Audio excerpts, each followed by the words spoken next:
Good morning बच्चों आज मैं आपको कक्षा 8 का पाठ अलंकार पढ़ाने जा रही हूँ। अलंकार किसे कहते हैं? अलंकार का साधारण अर्थ है अलंकृत करना या शोभा बढ़ाना। लोक भाषा में अलंकार का अर्थ है गहना या आभूषण।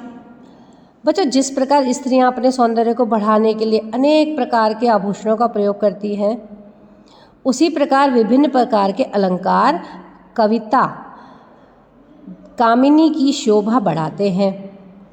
इस प्रकार संक्षेप में अलंकार की परिभाषा है अभिव्यक्ति में चमत्कार उत्पन्न करने वाली वह उक्ति जिसे काव्य की सुंदरता बढ़े। यानी कि साधारण से शब्दों में यदि कहा जाए कि जब आप कहीं किसी पार्टी में जाने के लिए तैयार होते हैं तो आप बहुत अच्छे अच्छे कपड़े पहनते हैं, आप ब्रश लगाते हैं, परफ्यूम लगाते हैं और बालों में कभी चिमटी या किसी भी तरह का अलंकार जो है आप धारण करते हैं तो आप सुंदर लगने लगते हैं। उसी प्रकार से कविता में कुछ ऐसे तत्व होते हैं जिनको जब प्रयोग किया जाता है तो वो कविता जो है बड़ी सुंदर लगने लगती है, बड़ी आकर्षक हो जाती है, उसे पढ़ने का बड़ा मन करता है। तो कविता की या कह सकते हैं हम काव्य की शोभा बढ़ाने वाले जो तत्व होते हैं वही अलंकार कहलाते हैं। ठीक है। अलंकार के भेद। बच्चों, अलंकार भी मुख्य रूप से दो प्रकार के होते हैं। पहला होता है शब्दालंकार और दूसरा होता है अर्थालंकार। शब्दालंकार की अगर हम बात करें तो जहाँ पर काव्य में ना शब्दों के द्वारा चमत्कार उत्पन्न किया जाता है वहाँ शब्दालंकार होता है। ये 3 प्रकार के हैं। मुख्य शब्दालंकार अनुप्रास, यमक और श्लेष। अब हम बात करते हैं अर्थालंकार की, जहाँ काव्य में अर्थ के द्वारा चमत्कार उत्पन्न किया जाता है, यानी कि अर्थ में सुंदरता आती है काव्य में, वहाँ अर्थालंकार होता है। ये मुख्य से रूप से उपमा, रूपक, उत्प्रेक्षा, अतिशयोक्ति है। अब हम शब्दालंकार की बात करते हैं बच्चों। इसमें सबसे पहला अलंकार है अनुप्रास। स्वरों में भिन्नता होते हुए भी जहाँ व्यंजन वर्णों की बार बार आवृत्ति के कारण चमत्कार उत्पन्न होता है वहाँ अनुप्रास अलंकार होता है। यानी कि जहाँ पर एक वर्ण बार बार आता है। जैसे एक है ना, आप इसमें एक एग्जाम्पल देखिए, तरनी तनुजा तट तमाल तरवर बहुछाए। तो यहाँ पर तय वर्ण की आवृत्ति है, यानी कि तय वर्ण बार बार आ रहा है। ऐसे ही हम दूसरा एग्जाम्पल अगर देखें, चारु चंद्र की चंचल किरणें खेल रही हैं जलथल में। अब यहाँ पर चय और लय वर्ण की आवृत्ति हुई है। आवृत्ति का मतलब बार बार आना। तो जहाँ पर इस प्रकार से एक वर्ण की आवृत्ति होती है वहाँ पर अनुप्रास अलंकार होता है। मैया मैं नहीं माखन खायो, मैं वर्ण की आवृत्ति है। सत्य स्नेह शील सागर, सै वर्ण की आवृत्ति है। तो ये देखिए बच्चों, आप देख रहे हैं ना कि अनुप्रास अलंकार में जैसे वर्ण जो है बार बार आ रहे हैं और जब हम इसको पढ़ते हैं तो कितना सुंदर लगता है। तो यहाँ पर अनुप्रास अलंकार के कारण काव्य बड़ा खूबसूरत हो जाता है। अब हम यमक अलंकार की बात करें। अब किसी एक शब्द को रचना में एक से अधिक बार दोहराया जाए और अर्थ में प्रत्येक बार भिन्नता हो, वहाँ पर यमक अलंकार होता है।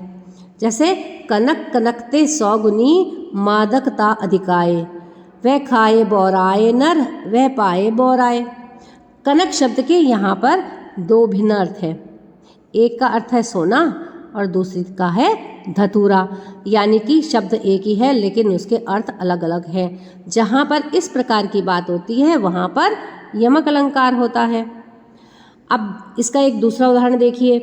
कहे कवि बेनी बेनी बयाल की चुराई लीनो, रति रति शोभा सब रति के शरीर की। बेनी तथा रति एक से अधिक बार आए हैं। एक बेनी का अर्थ है कवि बेनी प्रसाद, दूसरे का अर्थ है बेनी मीन्स चोटी। तो यहाँ पर दोनों शब्दों का अर्थ अलग अलग हो गया। 2 बार आए और दोनों बार उनका अर्थ अलग है। ठीक है। जे 3 बेर खाती थी ते 3 बेर खाती है, 3 बेर यानी कि 1 2 3 3 बेर, और 3 बेर के मतलब यानी कि 3 बार खाती है। ठीक है। काली घटा का घमंड घटा, नभ मंडल तारक वृंद खिले, यानी कि एक यहाँ पर काली घटा यानी कि बादल की बात हो रही है, काले काले बादल जो है। और दूसरे घमंड घटा, घटा मीन्स कम होना, यहाँ पर कम होना है। तो यहाँ पर एक शब्द आ रहा है लेकिन उसके अर्थ 2 है, तो वहाँ पर यमक अलंकार होता है। अब हम बात करते हैं श्लेष अलंकार की। श्लेष का अर्थ होता है चिपकना। वाक्य में प्रयुक्त किसी शब्द के साथ जब एक से अधिक अर्थ चिपके हुए हो तो उस काव्य पंक्ति में श्लेष अलंकार होता है। जैसे मंगन को देखी पट देत बार बार, यहाँ पर पट का मीनिंग है वस्त्र और एक पट का मीनिंग है किवाड़। मधुबन की छाती को देखो सूखी कितनी इसकी कलियाँ। अब कलियाँ खिलने से पूर्व की अवस्था जो होती यानी कि फूल से पहले जो फूल खिलता है ना वो कली, और यौवन से पहले की अवस्था यानी कि जब बच्चा यौवन अवस्था पे पहुंचने से पहले उसको हम कली कह देते हैं। रहीमन पानी राखिए बिन पानी सब सून, पानी गए ना उबरे मोती मानस चून। अब यहाँ पर जो पानी है उसके 3 अर्थ हैं। एक का अर्थ है चमक, दूसरे का सम्मान और तीसरे का पानी। तो बच्चों जहाँ पर वाक्य में किसी एक शब्द के साथ एक से अधिक अर्थ चिपके हुए होते हैं वहाँ पर श्लेष अलंकार होता है। अब हम आ जाते हैं अर्थालंकार पे, यानी कि जहाँ पर काव्य में अर्थ के द्वारा चमत्कार उत्पन्न किया जाता है। अभी जो आपने तीनों जो अलंकार देखे जैसे अनुप्रास, यमक और श्लेष, इनमें क्या था, कहीं वर्ण की आवृत्ति थी, कहीं शब्द जो है बड़ी सुंदरता से दिए हुए थे, है ना, शब्दों के अर्थ निकल रहे थे कहीं। लेकिन अब हम यहाँ पर अर्थालंकार की बात करते हैं। इसमें सबसे पहला अलंकार आता है उपमा अलंकार। उपमा का अर्थ होता है समानता। अत्यंत समानता के कारण जब किसी वस्तु की अन्य वस्तु से तुलना की जाए तब वहाँ उपमा अलंकार होता है। उपमा अलंकार के 4 अंग हैं, उपमेय, उपमान, वाचक शब्द, साधारण धर्म। बच्चों उपमा अलंकार यानी कि किसी भी व्यक्ति की या वस्तु की किसी प्रसिद्ध व्यक्ति या वस्तु से तुलना की जाती है ना, जहाँ पर वहाँ पर उपमा अलंकार होता है।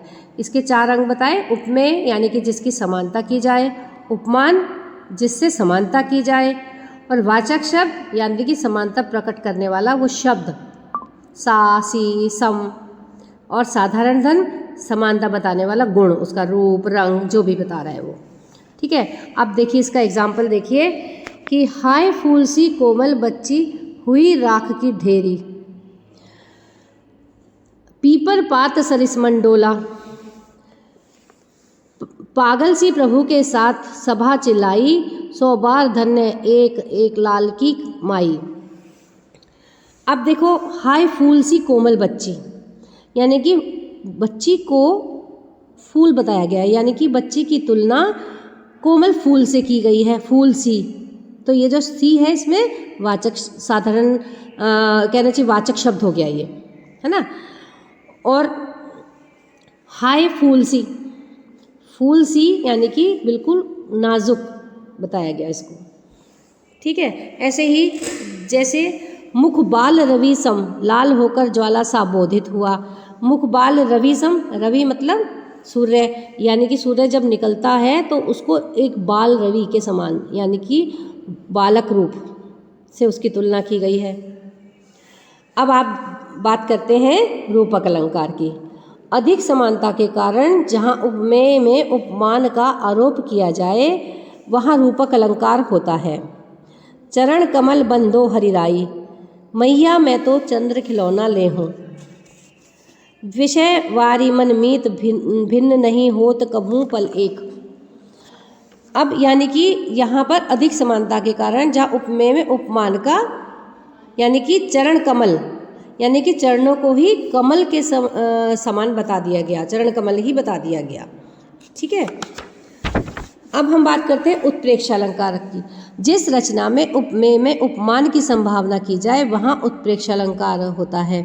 और बच्चों इसकी जो पहचान है वो होती है, कुछ ऐसे शब्द हैं जिनसे इनकी पहचान हो जाती है। मनहु मानो जनहु जानो, इन शब्दों से इनका पता चल जाता है। जैसे उस काल मारे क्रोध के तनुकांप ने उसका लगा, मानो हवा के वेग से सोता हुआ सागर जगा। यानी कि उस काल मारे यानी कि काल के मारे, उसका क्रोध के मारे उसका जो तन है वो कांपने लगा। मानो यहाँ पर शब्द है, यानी कि ऐसा लग रहा था। मानो मतलब ऐसा लग रहा था कि जैसे हवा के वेग से सोता हुआ सागर जगा है, यानी कि वो क्रोध में ऐसे कांप रहा था, ऐसे लग रहा था जैसे कि हवा के वेग से सोता हुआ सागर जग गया। तो इन शब्दों के द्वारा यहाँ पर इसकी पहचान हो जाती है। फिर आता है अतिशयोक्ति अलंकार। अति प्लस उक्ति, इसका अर्थ है उक्ति का बढ़ा चढ़ाकर वर्णन करना, यानी कि जहाँ उपमेय का वर्णन लोक सीमा से अधिक बढ़ा चढ़ाकर किया जाता है, यानी कि बहुत बढ़ा चढ़ाकर बात कही जाती है, वहाँ पर अतिशयोक्ति अलंकार होता है। जैसे कि देखो, आगे नदियाँ पड़ी अपार, घोड़ा कैसे उतरे पार, राणा ने सोचा इस पार, तब तक चेतक था उस पार। यानी कि एक जब राणा प्रताप जो है घोड़े पर जा रहे थे, उसका नाम चेतक था, और सामने जो है काफ़ी बड़ी एक नदी या सागर कह दो वो आ गया था। तो राणा ने सोचा कि किस प्रकार से इसको पार किया जाए, कि वो अभी सोच ही रहे थे कि तब तक चेतक ने छलांग लगा दी और वो तो उस पार चला भी गया। तो यानी कि सोचने से पहले ही वो काम हो गया। तो यानी कि यहाँ पर बात को बढ़ा चढ़ा कर कही गई है। जैसे अब इस उदाहरण में देखिए, हनुमान की पूंछ में लगन न पाई आग, लंका सिगरी जल गए, गए निशाचर भाग। यानी कि हनुमान की पूंछ में अभी आग लगी भी नहीं थी, लंका सारी जल भी गई, और जितने भी निशाचर यानी कि राक्षस थे वो सब भाग भी गए। ठीक है, तो इस प्रकार यहाँ पर अतिशयोक्ति यानी कि बहुत बढ़ा चढ़ाकर बात कही जाती है, वहाँ पर अतिशयोक्ति अलंकार होता है। अब एक बात कहना चाहिए, एक अलंकार और है जिसको हम अनियोक्ति अलंकार कह देते हैं, जहाँ उपमान के माध्यम से उपमेय का वर्णन होता है। उपमान यानी कि अप्रस्तुत एवं उपमेय प्रस्तुत, वहाँ अनियोक्ति अलंकार होता है। इस अलंकार को अप्रस्तुत प्रशंसा भी कहते हैं। इस अलंकार में कोई बात सीधे सादे रूप में ना कहकर किसी के माध्यम से कही जाती है ना। माली आवत देख कर कलियां करें पुकार, फूली फूली चुनी लियो काल हमारी बात। यहाँ फूल और कली के माध्यम से, मनुष्य तथा माली के माध्यम से काल यानी कि मृत्यु की ओर संकेत होने से अनियोक्ति अलंकार है ना, कि यहाँ पर सीधे सीधे बात नहीं कही गई है, सिर्फ आप जो है डायरेक्ट बात ना कहकर माली से आपस में बात करती हुई कलियाँ कह रही हैं। तो आशा है बच्चों आपको ये अलंकार चैप्टर समझ में आया होगा। धन्यवाद।